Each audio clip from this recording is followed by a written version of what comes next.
I need my thing on today, the sand. Just getting a little bit twinge down my thumb. That's when I put this thing on my hand. Does help a lot, but I like this one because it has a thumb part on, because I get a lot of pain going down my thumb actually. It's just repetitive strain injury, that's all it is, but it's probably the crochet that's caused it in the first place. But it's not too bad when I'm using the smaller hook and the thinner. This is double knitting what I'm using, but it's quite fine for double knitting, and it's a lot easier to work with than using the thicker chunky when I make the bags and the larger bags and things like that.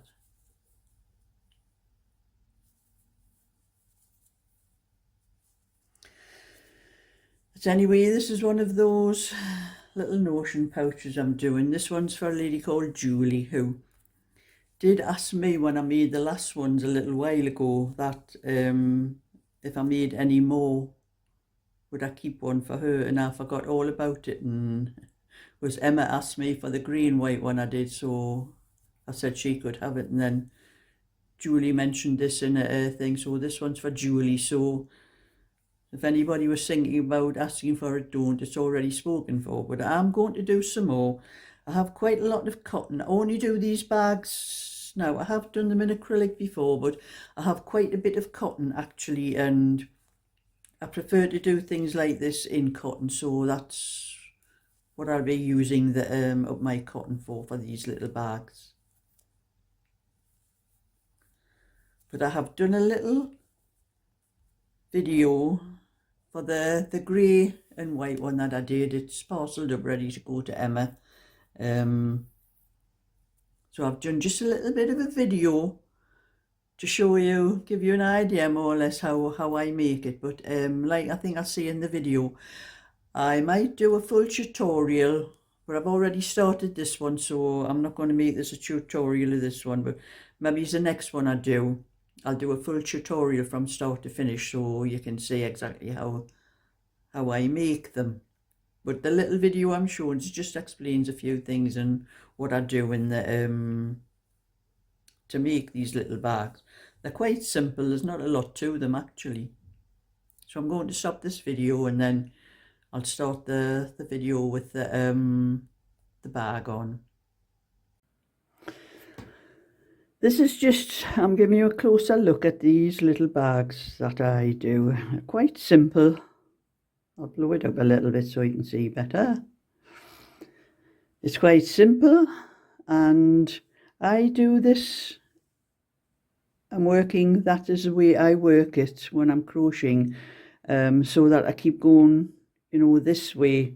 It's easier to measure how many inches you want this way than working this way and getting the right width. But anyway, I'll show you a little bit of that in a minute. This is what the bag actually looks like, a close look at it. You can see the stitch on it. It's very simple, it's all double crochet. Then I put the zip in. I put the zip in first onto the crochet and then the little bag inside, and my stitching is not the greatest, for I'm stitched this in with thread, the bag in with thread. I'm going to try to have to work a different stitch so that the stitches aren't seen on here, because it just does not work on my sewing machine. Maybe I should just try tacking this in first and then trying my sewing machine. It might work that way.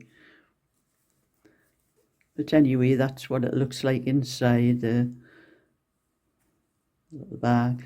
And when I do the sides, because the sides are open when I do it, it's just putting it flat. I've got a sewing needle here.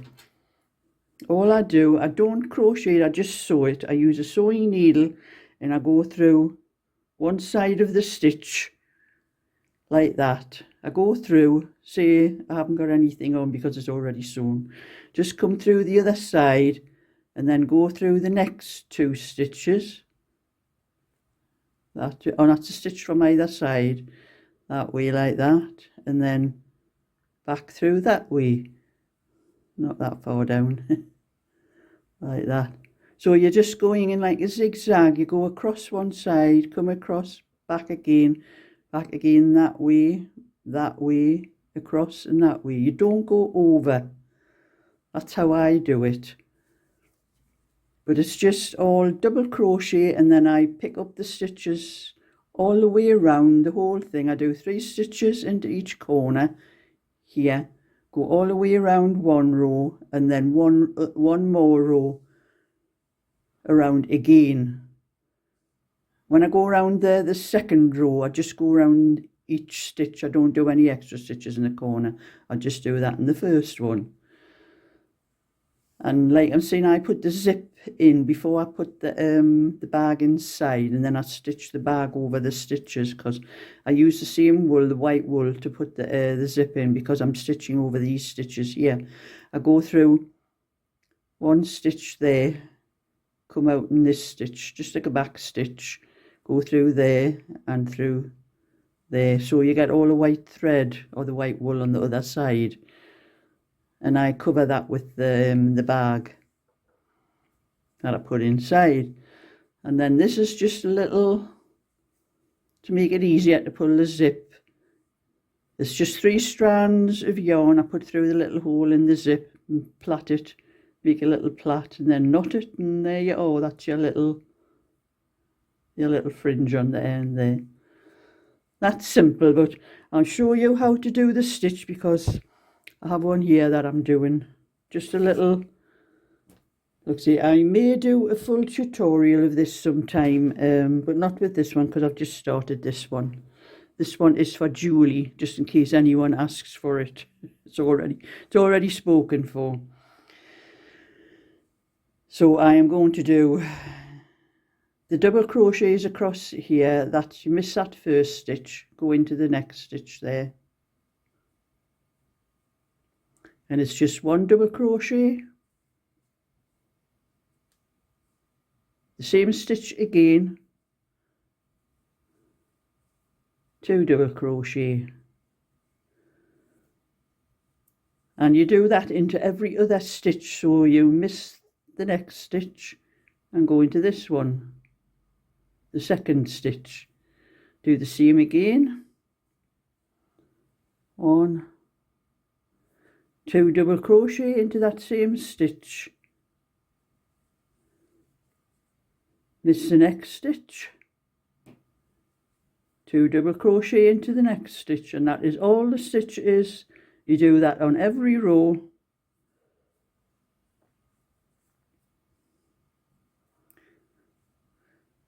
So with that, the start of the row, you start with 2 double crochet into the first stitch, and when you come to the end, the very last stitch, you just do 1 double crochet into it before you do your turning chain. And this one here, I started off with, down here, with 39. I did a chain of 39 stitches. This is knitting, and I'm using I don't know whether you can see, that goes a bit blurry if I hold it too close. It's a 4.5mm hook I'm using, and I do 39, a chain, 39 stitches, quite loose, don't do them tight, you want a loose chain. And then I do the first row into every stitch, double crochet, so you're actually 1 of 39, 1 stitches for turning, so you're working on 38 stitches. And the first stitch you do is 2 double crochet into that stitch, miss a stitch, 2 double crochet, miss a stitch, 2 double crochet, miss a stitch, till you get to the end, and the very last stitch is just 1 double crochet into that stitch, and that's all you do all the way up. And I keep working this is the way I work it, that's the way the bag will be, like that. So I just keep working upwards until the bag measures about 8, nearly 9 inches. And it usually measures about, this part here measures about 4 inches. It'll be a little bit long, a little bit more when you add the white, like when you add the white around. That's just a little look for anyone wanting to know how to do this. It's quite simple. So that was just a little bit of an insight into how I make these little bags. And it's a good idea when you're making these bags, if you do attempt one. The stitch I'm doing, I do two double crochet into one stitch, but sometimes it's best, I'm working on 38 stitches, so every so often I count how many stitches I have across, because I found before when I was doing another one, sometimes I was only doing one double crochet in and I'd lost about 4 stitches actually. When I did one side, it ended up coming down at an angle and I had to pull it out down to where I had done that mistake. So about every 4 rows or something now I do count to make sure I haven't missed any. I wouldn't like to go, because I probably had to pull about that much again out what I had done, which really annoyed me. But anyway, I will be going for a walk over to the post office lately, and it's really very cold today. So I would be well wrapped up in my hat and scarf and gloves, and we are getting some of that colder weather that's been forecast. It hasn't been quite that bad up here. I think more further down south have been getting the really cold weather with the snow and that. But we've had no snow or anything up here. There was a few yesterday afternoon when I was at my granddaughter's. When I came out later on in the night time to get to my car, there was actually melted snow on the top of the car and that. So we must have had a snow shower while I was in my granddaughter's, but we never noticed.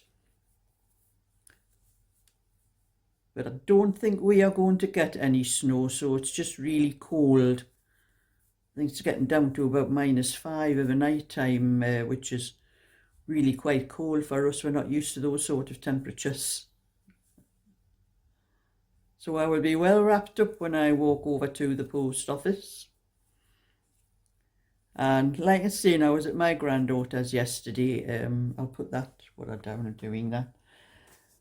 I did take this little cardigan with me. I intended to do some of this. This is the second sleeve. I haven't got much more to do with the sleeve. And then all I have to do is do one. I've done one front band. I have to do the other front band. And then as I'm going to do a tutorial for how to put the collar on. I was hoping to get this finished by midnight tonight, but I very much doubt whether I will, because I'll have to sew it all up as well afterwards, and I'm not sure. I will try, but I'm not sure. So I'm not sort of going to put myself out to try and do it. That was for to get the 70% off the selling fees when I put it up on Etsy for sale.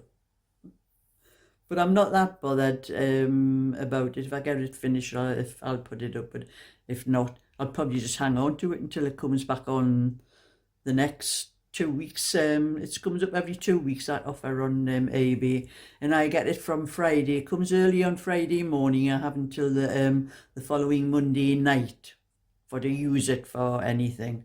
So I'm not gonna put myself out. I'll just do what I can and manage it. But anyway, I was at my granddaughter's yesterday, and like I'm saying, I took that with me. I thought that cardigan, I thought I'll get a little bit done. I got very little done. I took some little toy things down for the kids, little, rubbish things I had bought when I was shopping. It was only 99p for 4 little yo-yos. Of course, I was having to show the kids how to play with the yo-yos. They mustn't have had one before. Of course, there was 4 in. Everybody had a yo-yo. The 3 kids and the mum were doing it, and then the mum had to go out somewhere to take one of the boys, Frankie, to the he goes to a boxing thing at a gym on a Sunday afternoon. So father had the yo-yo and he was having a go at it. And I was trying to show them how to do one or two tricks that I remembered from when I was a kid. And little Tommy, the 8-year-old, did you have one of them, Nana? Yo-yo? I says, yes. He says, well, how old were you? I says, you know, Tommy, I wasn't born this age. I used to be a kid like you once upon a time, you know. Surprise, surprise.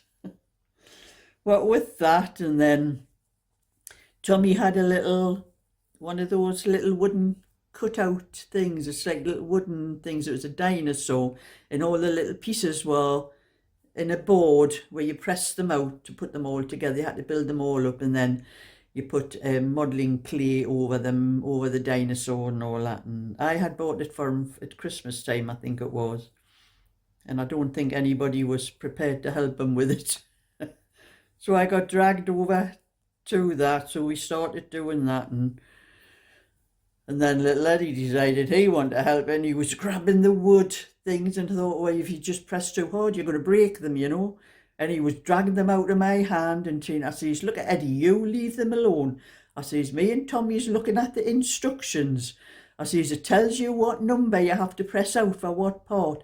I says, when we come to one part that I want to press out, I'll let you press it out. But don't keep pulling it off me. I says, you'll damage it. I says, they're not that strong. There's one of those build yourself, you know, from the little bits of wood. They were all numbered and showing you where to put all the numbered pieces. So we got a lot of it fixed. But we'll come to doing the tail part, and Tommy was complaining because the pieces wouldn't stay in. And it was like a rib cage you put of the dinosaur, the rib cage, and it was the tail part, and you had to fit them all into these little grooves. And he said, well, I keep falling out. So I took it off and held him, and I says, look at Tommy. I says, I've told you which number to put them in. I says, you see at the tip of the dinosaur's tail's very narrow, and it gets wider as it goes up. The big bits go in the top part, and you go thinner and thinner as it gets down to the bottom. He had them all different ones all over the place. I says, that's why they won't stay in, because you've got them in the wrong place. And then his mum came in and she started helping, and we got some of it done. We didn't quite get it all fixed before I went home, because it was after we had our lunch and all that. They started playing with the yo-yos, and that was the end of that. And good job there was one spare one, because Tommy was acting himself and playing around and swinging the yo-yo around, and the string on his caught the string on Eddie's and pulled it and broke Eddie's. Eddie's come apart. Well, they were only cheap little things, like. Of course, the one that was spare was a pink, and nobody wanted the pink one.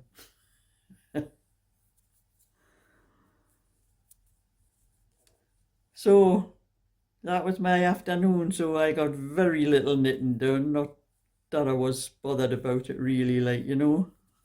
At least when I don't have orders to do, I can do what I like.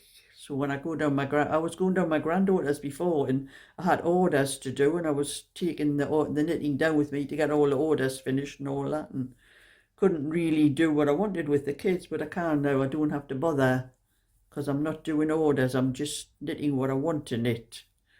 So I put it down when I want to and play with the kids when I want to. And then little Eddie, his dad went upstairs, was doing something upstairs, and his mum, Sheila, went to pick Frankie up from his boxing club. So Eddie's 5-year-old goes into the kitchen. I never knew what he was up to. Come back with a glass, like, banana milkshake, and he says, I've made that for you, Nana.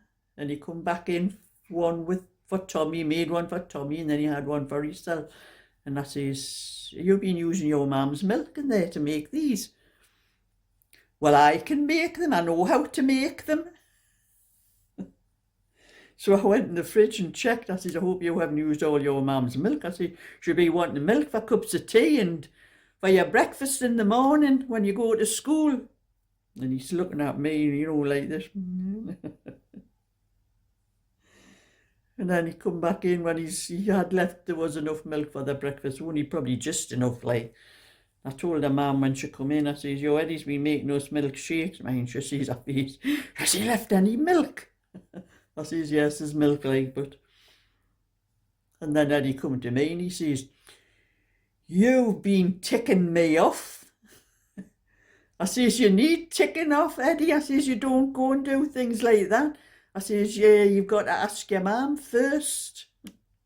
And I kept my milk drink. I didn't drink any because Frankie was out. And I says, just in case he wanted one. But he said he didn't like it, so I just drank it. Hey, these kids, honestly. But anyway, that was my little bit, and came back home and I just did what I wanted on the night time. I did a little bit of my own. Just a little bit.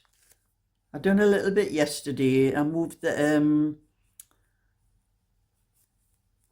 stitch marker up a little bit again, so I've done a little bit more. I think I done it was about there yesterday.